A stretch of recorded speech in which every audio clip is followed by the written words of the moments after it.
Morning guys, Seb here from Carlist. Today we are here again at the Sepang International Circuit to have a taste at all of the new Toyota GR models. Jom, let's see what these guys can do. Okay, broadcast ready. Okay, in gear.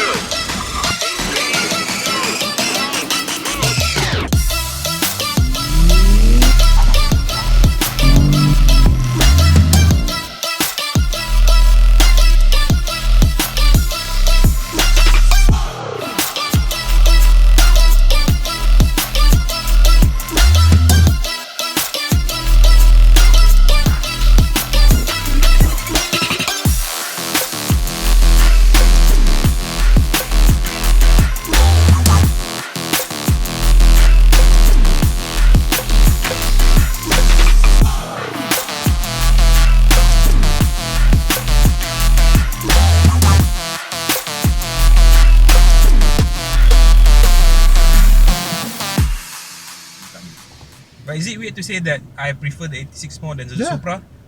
Yeah, it's not weird. It's actually quite common. Okay. Alright, thank you so much. Alright. Thank you. Hope you had a good one. Yeah, thank you. We are now in the Toyota GR86 and this one comes with the HP automatic. So which means that if you want to buy this one, it is priced at 305,000 ringgit. But if you still want the 6-speed manual, you can still get that. And it is actually 10,000 ringgit cheaper than the automatic. So far, the 86 feels very much planted. I really like it with the automatic gearbox. It's still a very fun car to drive. Here we go, the second last turn, turn 14. One of my favorite turns, and then we floor it out from here.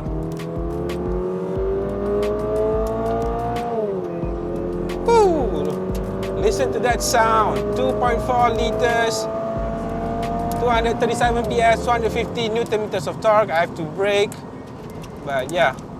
And this one here with the new engine sounds so nice in the track. The gearbox is very responsive, the brakes feels nice. There's not a lot of drama during hard braking. As you can see here, turn into the corner. No drama whatsoever, feels so planted, so nice to drive. And I have a feeling that if you like toge runs, Genting or Cameron, then this would be a very good car for you. Just make sure when you do that, do it safely. Okay, right now we are in probably my favorite car of the day, which is the Toyota GR Corolla. And for 355,000 ringgit, you can get this beauty with 4 doors and second row seats. It comes with the same unit as the one in the GR Yaris, a 1.6 liter 3-cylinder turbocharged engine, but the power has been bumped up to 300 PS and 370 Newton meters of torque. And yeah, if you have the money to buy any of the GR cars, I would strongly suggest that if you want a manual, get the Corolla, or at least experience it, how it feels with the engine, the 6-speed manual, what else, the 4-wheel drive, the GR4 4-wheel drive system.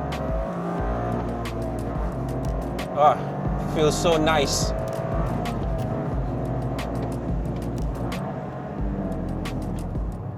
It feels a lot more comfortable in the GR Corolla compared to, let's say, the manual 86 or the manual Supra.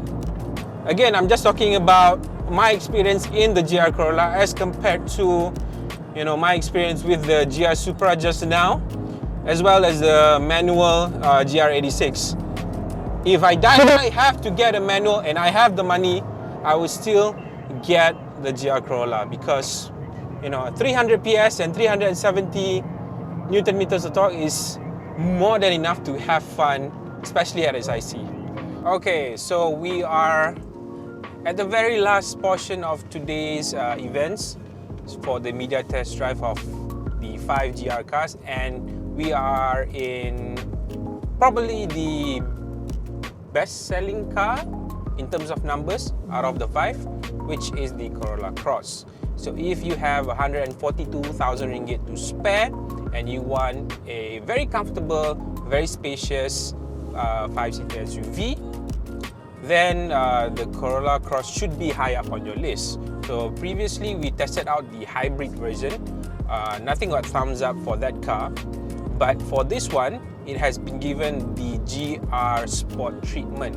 But it's not the hybrid version, of course. It's the normal 1.8 engine. But you know, cosmetic-wise, you will get the GR Sport stuff outside as well as inside.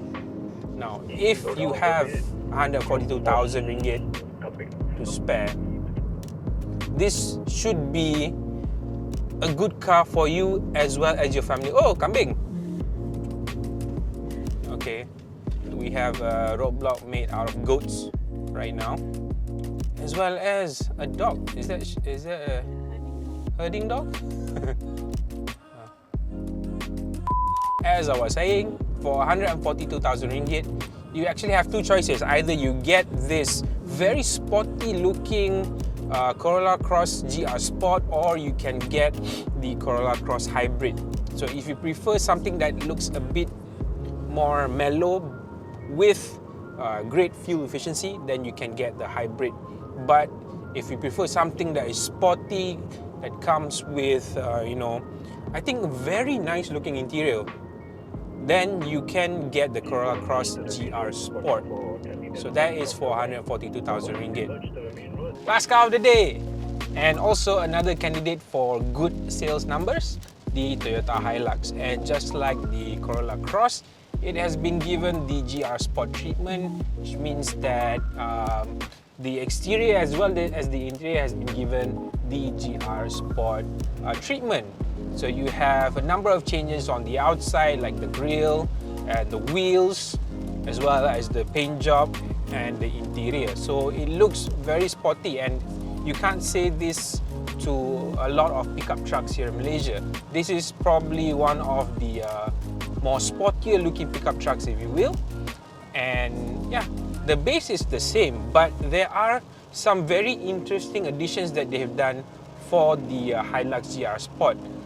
For instance, this is the only Hilux from UMW Toyota with pedal shifters. Yay!